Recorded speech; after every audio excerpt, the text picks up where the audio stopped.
مظاهر التيسير في الصلاة.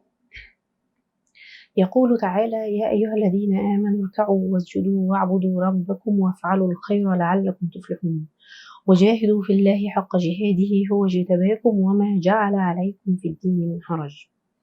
المولى تبارك وتعالى أمر عباده المؤمنين بالركوع والسجود وسائر العبادات، ثم عقب هذا بأن ذلك الدين وتلك الأوامر ليس فيها ما لا يطيقون، وما جعل عليكم في الدين من حرج. فالعبادات في الإسلام مبنية على اليسر ورفع الحرج، شرعها الله تعالى بمراعاة العباد على اختلاف أحوالهم، يعني ولم يشرع فيها ما فوق الطاقة. والعبادات الإسلام كله يعني الشريعة الإسلامية كلها مبنية على المسامحة، وبذلك يتحقق الانقياد والامتثال للمولى جل وعلا. اليوم نتحدث عن الركوع والسجود، نتحدث عن الصلاة ومظاهر التيسير فيها.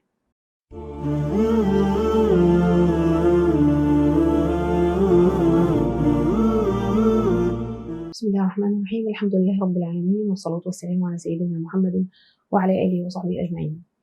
الأصل في العبادات التوقيف، بمعنى أنه لا يجوز أن نعبد عبادة إلا إذا كان المولى جل وعلا قد شرعه في كتابه أو على لسان نبيه صلى الله عليه وسلم.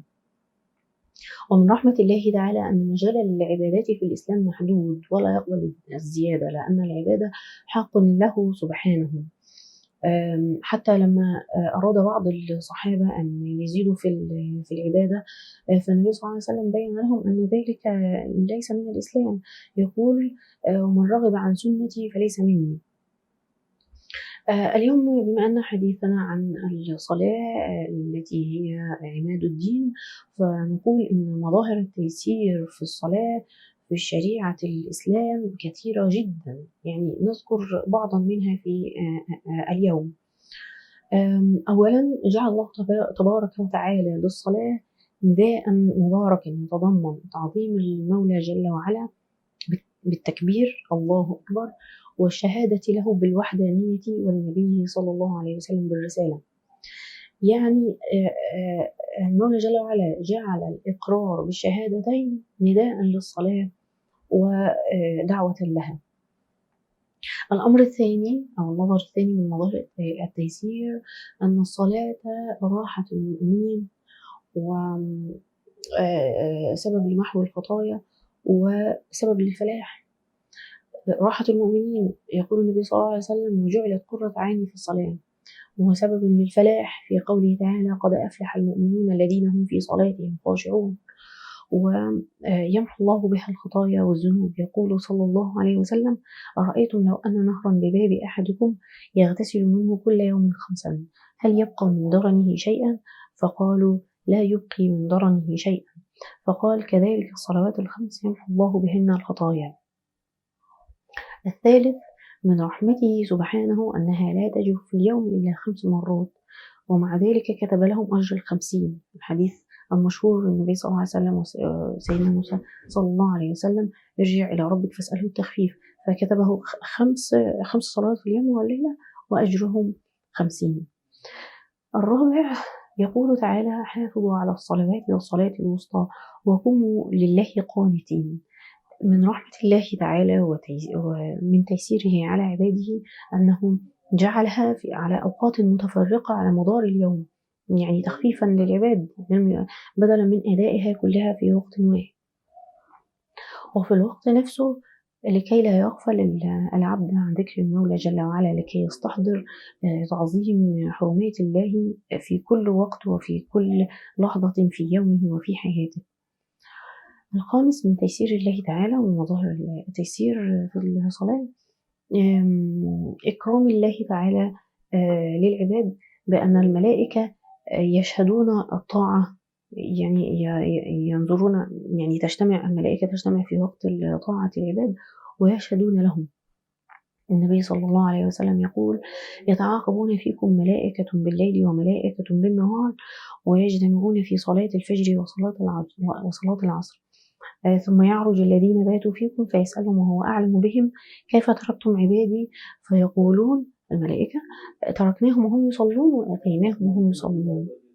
السادس أنه سبحانه جعل السجود ركن من أركان الصلاة وشرع فيه الدعاء، يقول تعالى: واسجد واقترب، وذلك رحمة بالمسلمين. النبي صلى الله عليه وسلم يعني تعقيبا على الآية الكريمة في سورة العلق يقول النبي صلى الله عليه وسلم يقول: أقرب ما يكون العبد من ربه وهو ساجد فأكثروا من الدعاء. السجود مرافقة النبي صلى الله عليه وسلم، من أراد مرافقة النبي صلى الله عليه وسلم فليكثر أيضا من السجود. عن ربيعة بن كعب الإسلامي رضي الله عنه أنه قال: كنت أبيت مع رسول الله صلى الله عليه وسلم آتيه بوضوئه وبحاجته، فقال النبي صلى الله عليه وسلم قال لربيعة: سلني. فقال ربيعة: مرافقتك في الجنة. فقال النبي صلى الله عليه وسلم: أو غير ذلك؟ فقال: هو ذلك. فالنبي صلى الله عليه وسلم يقول لربيعة: فأعني على نفسك بكثرة السجود، يعني من أراد مرافقة النبي صلى الله عليه وسلم فليكثر من السجود. الحديث في صحيح مسلم. الأمر السابع من التيسير أيضا في الصلاة، في مظهر من مظاهر التيسير أن المسلم لو نام عن صلاة أو نسيها فإن كفارة ذلك أن يؤديها فقط إذا تذكرها أو إذا استيقظ من نومه. يقول صلى الله عليه وسلم: من نام عن صلاة أو نسيها فليصليها إذا ذكرها، لا كفارة له إلا ذلك. أيضا من التيسير الصلاة وقت النشاط فقط. النبي صلى الله عليه وسلم دخل في المسجد فوجد يعني حبل، فسأل عن هذا الحبل فقالوا: هو لزينب، إذا فطرت تعلقت به. فالنبي صلى الله عليه وسلم قال: لا، حلوه، يعني فكوه، ليصلي أحدكم نشاطه، فإذا فطر فليقعد أو فليرقد.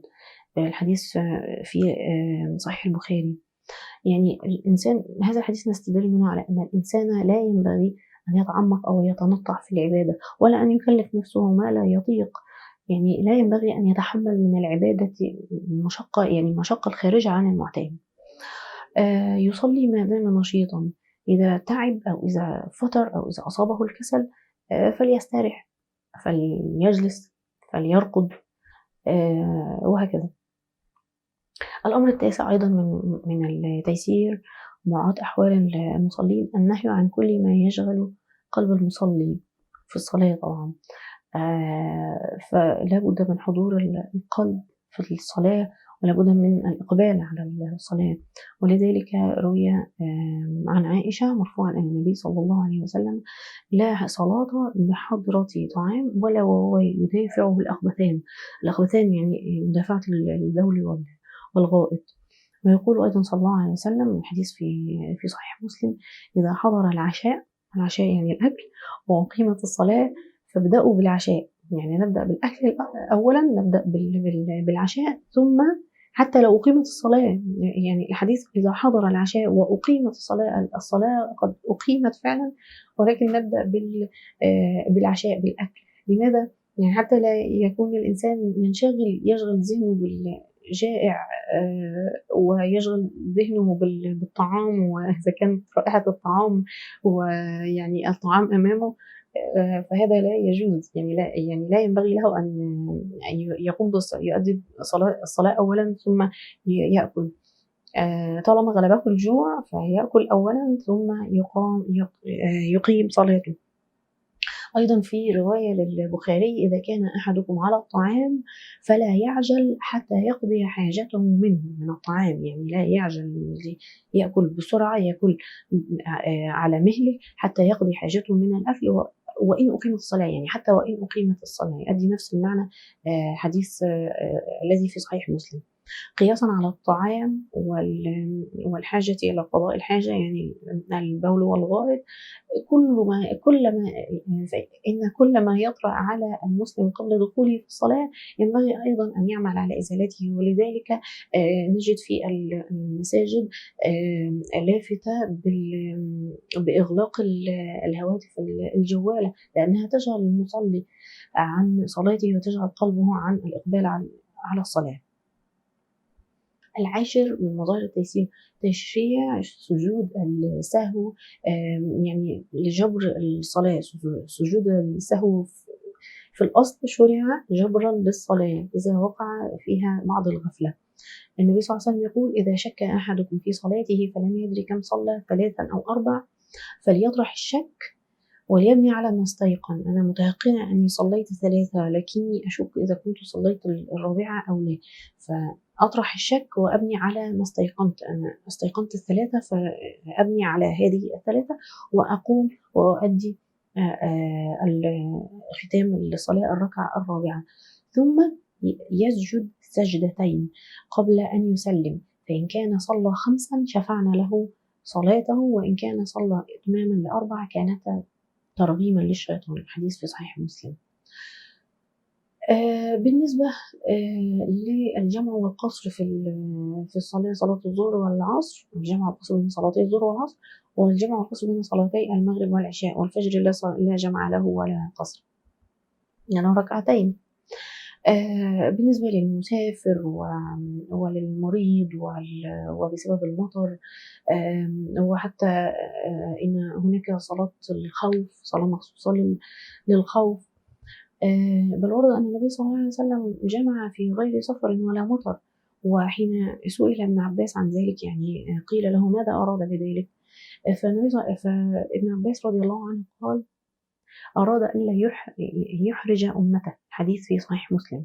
ولكن يعني على ذلك على يعني في حالات الندرة فقط، ألا يتخذ الإنسان ذلك عادة، وإنما في حالات الندرة فقط لرفع الحرج والمشقة التي قد يواجهها الإنسان في بعض الأيام.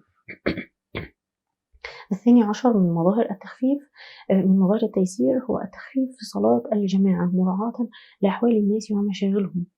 النبي صلى الله عليه وسلم يقول: إني لأقوم إلى الصلاة وأريد أن أطول فيها فأسمع بكاء الصبي فأتجوز في صلاتي كراهية أن أشق على أمه. وروي أن معاذا صلى ذات ليلة مع النبي صلى الله عليه وسلم، ثم أتى قومه فأمهم فافتتح بسورة البقرة، فاشتكى رجل النبي صلى الله عليه وسلم طول القراءة، يعني يقرأ بسورة البقرة، فاشتكى هذا الرجل، خرج من صلاته واشتكى النبي صلى الله عليه وسلم طول القراءة. فأقبل النبي صلى الله عليه وسلم على معاذ وقال: يا معاذ، فتان أنت؟ اقرأ بكذا. في رواية أخرى: اقرأ بالضحى والليل إذا يغشى وسبح اسم ربك الأعلى. قول النبي صلى الله عليه وسلم لمعاذ رضي الله عنه: أفتان أنت؟ يعني الفتنة يقصد بها هنا في الحديث التنفير عن الجماعة والصد عنها، لأن التطويل سبب لخروجهم عن الصلاة. من التيسير أيضا المظهر الثالث عشر من مظاهر التيسير في الصلاة، في صلاة الجماعة أيضا، يعني قلنا التخفيف في صلاة الجماعة وتحمل الإمام عن المأمومين. الإمام ضامن، يعني يتحمل سهو المأموم إذا ترك بعض السنن أو بعض الأخطاء يعني التي لا تبطل الصلاة، يعني مثلا بعض المخالفات، الالتفات، التبسم، مثلا لو نسي التشهد، قراءة التشهد الأول، وهكذا. هذه الأمور يتحملها الإمام عن المأموم.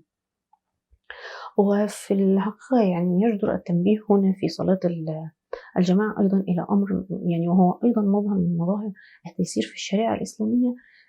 المأموم إذا لحق صلاة الجماعة، يعني كان مسبوقا، يعني لم يبدأ مع بداية الجماعة وإنما لحق بالجماعة فاتته ركعة أو ركعتين، يجب عليه أن يتم ما فاته من ركعات بعد سلام الإمام. يعني ما يدركه مع الإمام يكون أول صلاته.